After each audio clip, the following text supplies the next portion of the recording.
My new book, No Sign, in some sense, is the third in a trilogy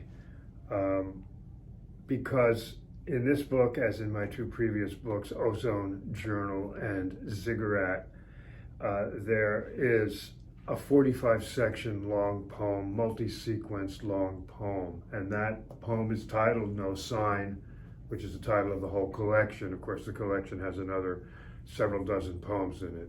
And I'll say something about No Sign because it is a poem built around a dialogical structure. There's a he and a she speaking, and this is a conversation between an estranged couple that have reunited after decades on the New Jersey cliffs of the Palisades, looking right at the Hudson River.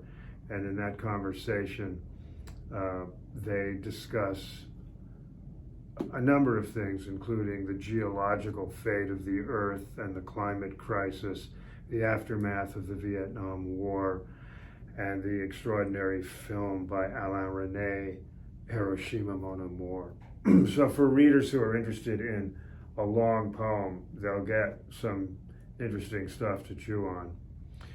My poems often are haunted by history and by ghosts, by family members, always my grandmother, the Armenian genocide survivor, who is the only survivor of her family, a large, prosperous silk merchant family of southeastern Anatolia, then Turkey, Ottoman Empire.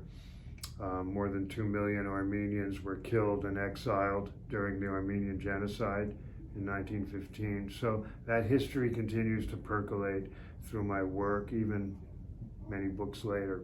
I want to read a group of poems that come out of a section of my book that are kind of object lessons or odes, meditations on fruits and vegetables. And the fruits and vegetables, you start thinking about this organic reality that you love, you taste, you eat, you cook with, and then as the poem unspools, things go elsewhere. I'm going to read a poem here called Eggplant. And readers will perhaps recognize how this poem spirals back to a traumatic history of the Armenian past. I loved the white moon circles and the purple halos on a plate as the salt sweat them. The oil in the pan smoked like bad days in the Syrian desert, when a moon stayed all day, when morning was a purple elegy for the last friend seen, when the fog of the riverbank rose like a holy ghost. My mother made those white moons sizzle in some egg wash and salt. Some parsley appeared from the garden, and summer evenings came with no memory, but the table with white dishes.